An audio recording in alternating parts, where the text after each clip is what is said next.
Good evening, everybody. I'd like to call the January 30th, 2023 CMH Full Board Meeting to order. Please rise for the pledge.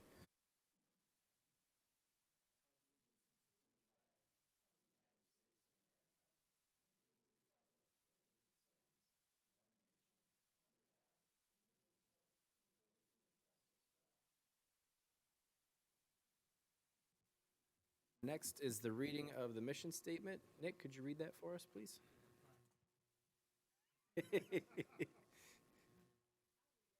Antoinette, go ahead.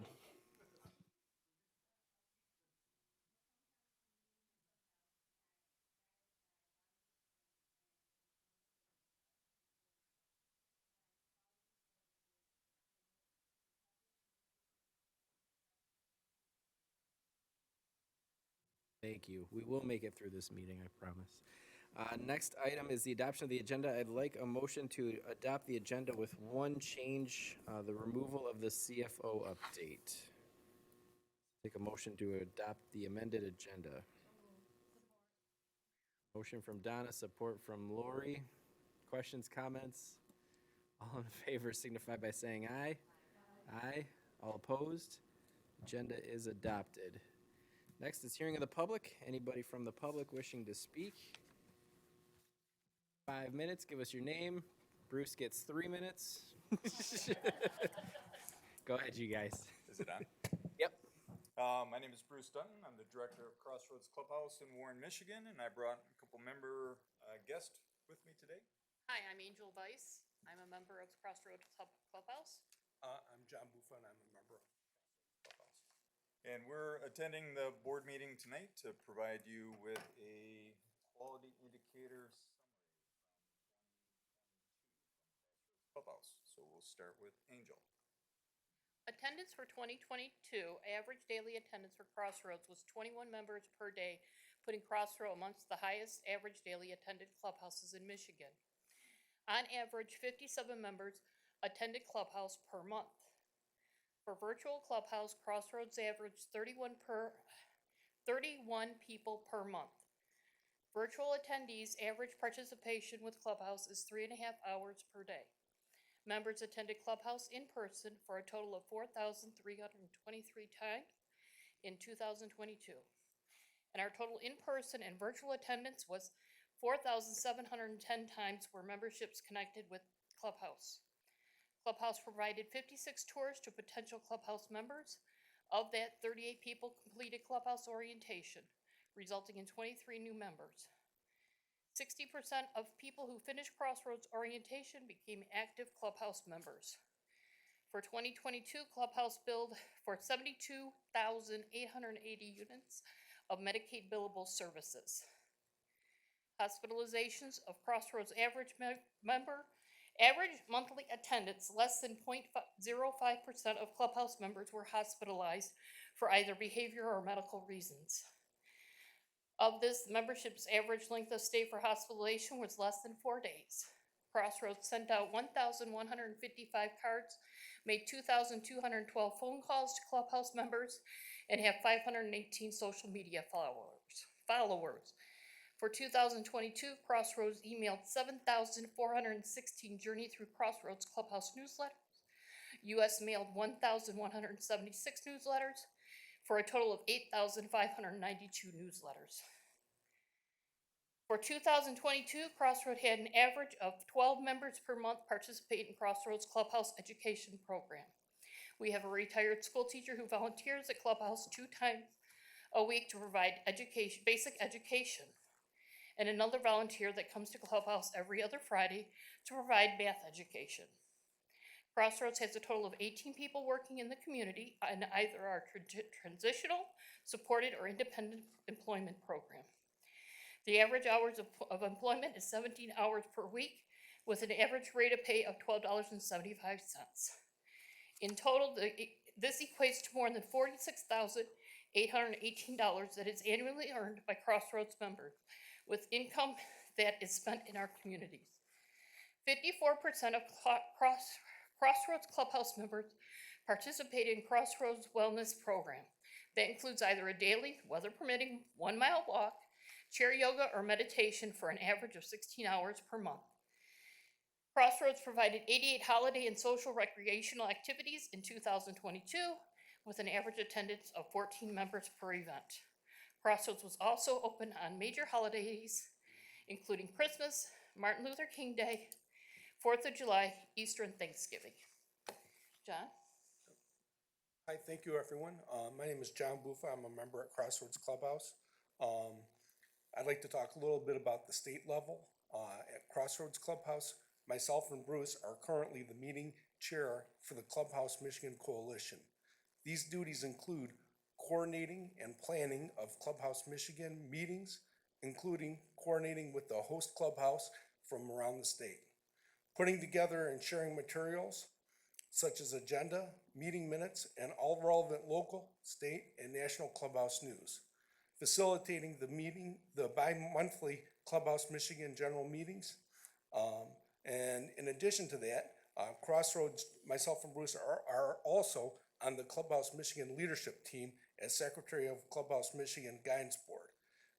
These duties include typing, preparing, and collating reports, filing, organizing, facilitating, and servicing meetings, producing agendas, and taking minutes, managing the Google database, and prioritizing workloads. Thank you very much for your time today. Then finally, on the international level, Crossroads Clubhouse is not only accredited up through August of 2024, but Clubhouse International has established some work groups, and Crossroads Clubhouse was selected to participate in the Clubhouse International Coalition Board that does a lot of the major decision-making for all clubhouses for around the world. So we're pretty excited to be a part of that board. I will be coming back in February because we have some out-of-state trainings that we've been approved for through the Michigan Department of Health and Human Services. I'll be going to a director's training, or I'm going to be asking to go out of state for a director's training. And then we have 2 newer staff that will be going to training bases for 2-week colleague training. So thank you for your time tonight. Thank you all for coming, and thanks for your patience waiting for us to get going tonight. Anybody else from the public wishing to speak? Anybody else? All right, we'll close public participation and we'll move on to item 5, minutes. Need a motion to approve the minutes of the regular meeting of the CMH full board held on Wednesday, December 14th, 2022. Motion from Selena, support from Lori. Anybody have any questions, comments about the minutes? Seeing none, all in favor signify by saying aye. Aye. All opposed, motion passes. Next, we'll move on to item 6. I'll take a motion to approve the minutes of the CMH Policy and Legislative Committee meeting held on Wednesday, January 11th, 2023. From Nick, support from Dana. Questions, comments, changes to those minutes? None. All in favor signify by saying aye. Aye. All opposed? Those minutes are approved. Next, we'll go to item 7. Take a motion for items A through E for approval. These are all items that were discussed at program and budget. Motion from Nick, support from Selena. Comments, questions on these items? All in favor signify by saying aye. Aye. All opposed? Motion passes. Dave has a new contract. It's that easy. It's that easy. Next, we'll move on to item 7F, which is a new item. Request to approve CMH Board and Committee meeting dates 2023. I'll take a motion to approve that with one change. I would like to move February 8th's meeting to the 9th due to the I was going to say convention, conference that is the days prior to that. Take a motion to approve that schedule. Lori? And it's Selena, okay. Questions, comments, any other modifications, changes? All in favor signify by saying aye. Aye. All opposed? We have our meeting dates for the year. Next is item 8, receive and file. We have no items to receive and file. Item 9, resolutions. Take a motion to approve the resolution for Crystal Buisi. Stop, really? You three, we're gonna separate you three. Motion by Donna, support from Selena. Any questions or comments on the resolution? All in favor signify by saying aye. Aye. All opposed? The resolution is adopted. Next, we'll move on to item 10, the voucher listings. I need a motion to pay the bills. Motion from Lori. Thank you, Mark, for the support. Questions, comments about the bills? Seeing none. All in favor signify by saying aye. Aye. All opposed? Bills are paid. And with that, we'll move on to the CEO update. Good evening, everybody. The finance updates will be provided at later meetings and stuff, so I appreciate that amendment to the agenda. I wanted to mention that I was part of a panel on Friday at the Kevin's Law Conference, and I was honored to be on that panel with Selena. And we had the third was from North Carolina, who had a really interesting, she had a peer-driven respite home that was not Medicaid funded, not tied to any governmental funding whatsoever. Was actually they had pictures, it was a beautiful home, 9 bedrooms, 6 bathrooms. So she really caught the attention of everybody about offering kind of non-traditional. So I guess I was representing the system as it is now, the fee-for-service. But it was a really engaging conversation, and Selena did a great job. And it's something really to consider about looking at alternatives to our current fee-for-service structure. So it was energizing, and I really enjoyed. They did ask us about sponsorships, but it was right at the last minute. Next year, I will plan to attend the Fuller Conference. And Selena, I saw on the Facebook page, you gave an additional presentation.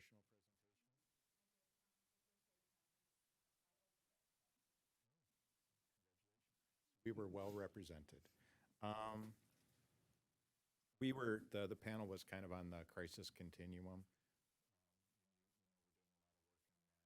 We are scoring the RFPs for our crisis stabilization unit this week and next, so we should have a selected applicant to bring back to the board after. Tracy and I met with the St. Clair Shores Police Department, along with some of our other key program staff, Libby, Michelle. Oh, Nicole was, yes, I'm sorry. And then I messed up Nicole's title at the meeting too, and then I forgot her, so open apologies to Nicole. Nicole is from our substance use department and does a great job. But again, it was a really energizing, good conversation. Learned about what they're dealing with as first responders. And so we do have some planned follow-up. Kind of ties to the follow-up that we had from the bigger meeting with first responders as well. I did meet with Lieutenant Gillespie from the Sheriff's Department Friday afternoon, and he had put together a really nice pocket-size information packet, colorful material. So we'll be building off of what he had produced. It was some years ago. But our goal there is to get the first responders the information that they need right in their pocket so that they can share with people in the community, have ready access to it as well. So thank you to Lieutenant Gillespie for getting us on off to a good start on that project. Well, we did have the Metro Region dinner. So thank you to all of you who attended that. We had about 59 participants at one level. It was all virtual, which I think helped with the attendance. Very interesting to learn what the other regions are doing with their crisis continuum. I think we're on a good path. I'll keep everybody updated about our work. Crisis Stabilization Unit, task. I also met with the Macomb Provider Alliance, Macomb County Provider Alliance. Again, good meeting, lots of good positive feedback. There was, they asked for some rate considerations for our specialized residential. Shared some detail on that. And some of the skill building been unbundled with a number of modifiers that go to the group size that you're working with. So I told them I would be taking that forward to finance. I explained how we're able to do comparisons using the information from the state of Michigan. When I did that for skill building, we were pretty good on our comparisons. The state's also working on a tiered rate system for our folks in we're looking at the total payment structure for those services as well. Again, there's some room to follow up with our providers. And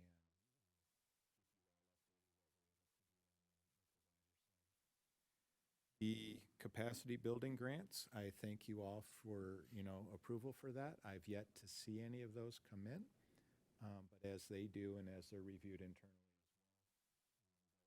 well, back to this group. So far, so good. Thank you. Thanks, Dave. Any questions for Dave? Comments?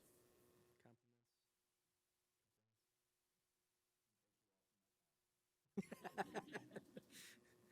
Thank you, Dave. We'll move on to other possible agenda items. A couple reminders. Program and budget will be Thursday, February 9th at 6 p.m. here. Full board will be Wednesday, February 22nd at 6 p.m. here as well. Any board members have anything for the good of the order? Mark? There we go. Yeah, I just wanted to bring awareness. I was doing some research today and got a couple emails. We're seeing another synthetic opioid on the streets that is 50 times more potent than fentanyl. It's not good. It's been reported in Tennessee and Washington, D.C., so that means it's heading this way, which is not good. And to give you an idea, fentanyl is 50 times more potent than heroin, and this is 50 times more potent than fentanyl.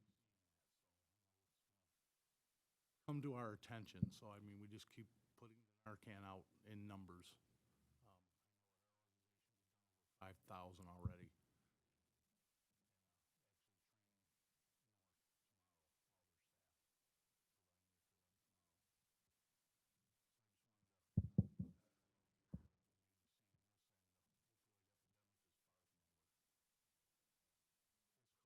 Nitazene, or Nitazines. I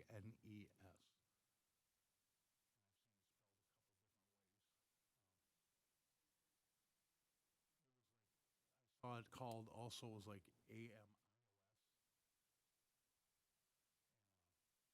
Now, to give you an idea how potent fentanyl is, if you take your salt shaker and you shake out some granules on your table, about 7 of those granules is fatal.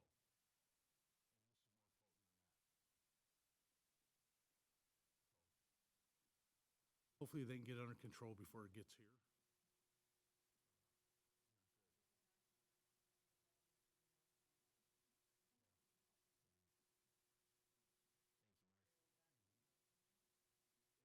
Will, but you're probably going to have to use at least 4 doses.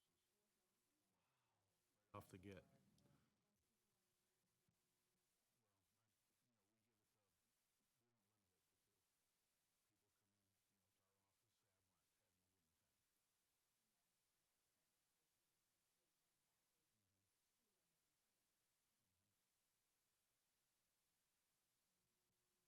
Thank you, Mark. I guess on that note, the opioid settlement dollars are supposed to start streaming in this year. There's a discussion between the Board of Commissioners and the Executive's Office as to where that money will be in the county budget.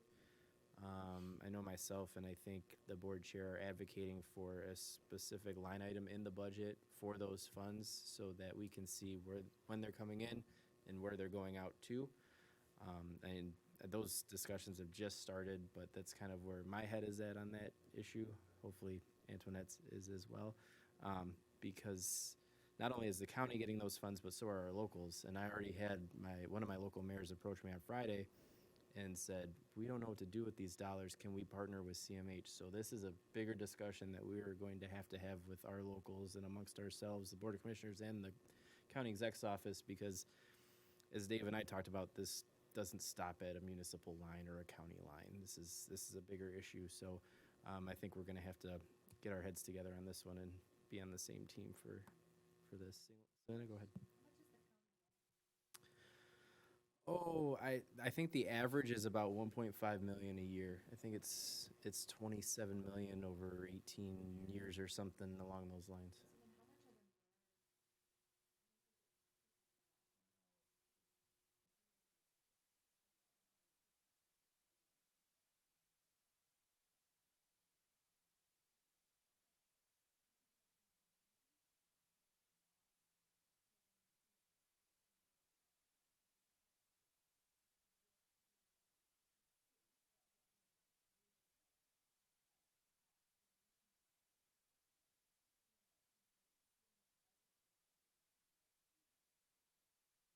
Agreed. So Dave and I will be having more discussions. We're almost talking on the daily now. Other than that, I don't have anything else. Any other board members have? Antoinette, go ahead.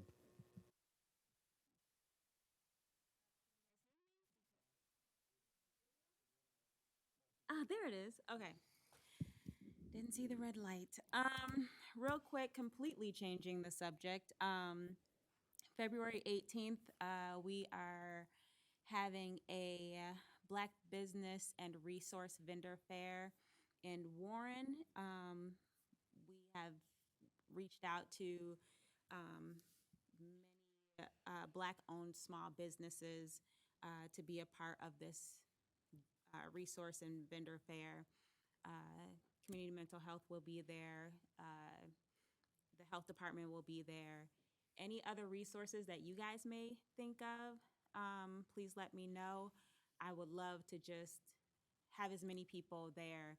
You don't have to be a small business, but if you're a resource, I would love to just educate the community on the resources that are available to them. Because when I help run this group with a few people, and I mentioned, community mental health and the health department, and someone said, why would they want to come? And it's like, well, why wouldn't they? You know what I mean? But that is the idea and just the thought of, I guess, the line between county and the community. They feel like they have to help themselves, and the county won't help them. So, just as many resources that that are able to be there, I would love to just have people see that there doesn't need to be such a divide. Um, so if you think of anyone or any entity, please let me know. But there will be some great businesses there that are run out of their homes. And then we are having a hair show as well. So if you've never been to a Black hair show, you're in for a treat, and it's free to everyone. So please just, I'll have flyers and everything, but I've been working pretty hard on this, and this is the fifth, about third year, because we didn't do it during COVID or the one of the other years. But this is one of my biggest projects, so I would love to have any of you show up. Everyone is welcome. It is free. I'll give you the information. that is February 18th, and then February 25th is our Black Excellence Gala. So it's a big, like, fancy event house in Warren. So I just wanted to put that out there, let everyone know that they are last part, which is the hair show. Thank you. Thanks, Antoinette. Dave's coming to the hair show. Yeah, He's signing up. that would be great. No, thank you so much for reminding me of that, and I do apologize. We will have a presence there, but it reminded me as well that February is Black History Month. We do have a couple of things. Our community needs assessment is almost completed. I reviewed a draft. I made some comments and suggested changes. Back with our consultant group, HMA, to incorporate those changes. So I expect to have the final version probably by the end of next week at the latest. We will be reviewing that, putting some action steps in place, sharing that publicly as well. But also internally, Tracy, if I can bring you on this with our DEI administrator and our internal activities. You got it. It was on and then off. Our internal activities starting for February. You guys would have noticed in the workforce updates, we have a couple things going on. At the beginning of February, every day, we're profiling a kind of a pioneer in mental health who is Black. So you'll see kind of a profile. We do have people who are more well-known and less well-known, but we've also reached out to our staff and said, hey, if you want to be profiled and kind of what your excellence is, then we would encourage them to do that. I don't know if we've got anybody yet. Another thing that we're doing, if you haven't noticed, is mystery coffee. A lot of times people see that and they're not really paying attention to what it is, but the motive there is, as you know, in order to build relationships, everybody has their own life path, they have their own life experience. So we basically say, if you're interested, you can sign up, whether you want to do it once a month or whatever, and you randomly get assigned to an individual. And the concept is, whether it's virtual or in person, you have coffee with the person. And we do have Melvin, our DEI administrator. He does have kind of talking points to try to get the conversation going, but it's not as if you have to use those talking points, but he just gives them to you. And if you're not familiar with this concept, that particular mystery coffee concept is used in other places. Again, it's to promote kind of awareness and get to people, get to know people who aren't traditionally around. Some other things that we're doing is we're starting our DEI steering committee. We do have several volunteers, and I would encourage, if you guys want to participate, you're of course welcome. We do have our draft kind of steering committee set structure, but one of the first meetings will be to do that, of course, is to look at the draft and make sure that that particular committee makes sense. And the last thing that that committee, although they're doing some good things, they really want to use off of the needs assessment. So the needs assessment is given to give us some information. And on that topic too, I neglected to add, so HMA submitted an addendum to their contract so that they would complete a DEI, a survey internally to kind of help us set our baseline. So I'll be bringing that amended contract forward to the board in February. That time, using the needs assessment, because the needs assessment does give us kind of who we're serving or potentially who we could be serving more of. We also are using some data that the quality department has collected over time of like the demographics and some suggestions of who we're serving. And then last but not least, I don't know if Bruce knows this, but the DEI administrator, Melvin, is going to be reaching back out to Bruce because he met with Crossroads and met with Diana Lasky, the Veterans Navigator. And because we don't want to wait on the needs assessment, which is really important, but we want to start somewhere, and I think Bruce would agree, we would like to diversify and make sure we're reaching out to all the communities. So we thought if we started with Crossroads and maybe veterans and have a strategic plan specifically to reach out to groups and try to get them educated on Crossroads services. So that's our kind of short-term plan as far as reaching out while we are waiting on the outside organization to hopefully verify what we already know.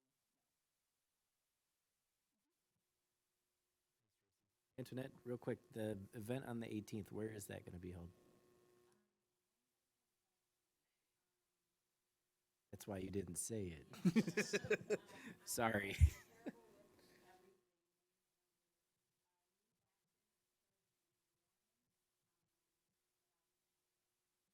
Sandy's adding it to the minutes. Helpful, I believe in the workforce update, there's actually a link too with some information just to save you. Yep. Workforce update, you'll see it near the bottom, and it'll mention, and it'll have additional links and things for somebody to get some additional information. All right, anybody else? Mark? I forgot one thing, you know, 2 weeks from yesterday, there's a big football game coming up. Anybody that would like to attend a sober bowl party is more than welcome. It's at the Recovery United Community Center in Fraser. And it's not just for people in recovery, it's people that may want to go to that type of party and not be around drinking. Welcome, we do ask that people RSVP to me so I can get a head count. Thanks, Mark. Anyone else? Okay, we'll move on to the hearing of the public. Anybody from the public? Tony? Your time is up, Bruce. All right, we will close the hearing of the public. I'll take a motion to adjourn. Motion from everybody, support from everybody. All in favor, say aye. Aye, we are adjourned. Thank you, everybody. Enjoy your evening. Drive safe.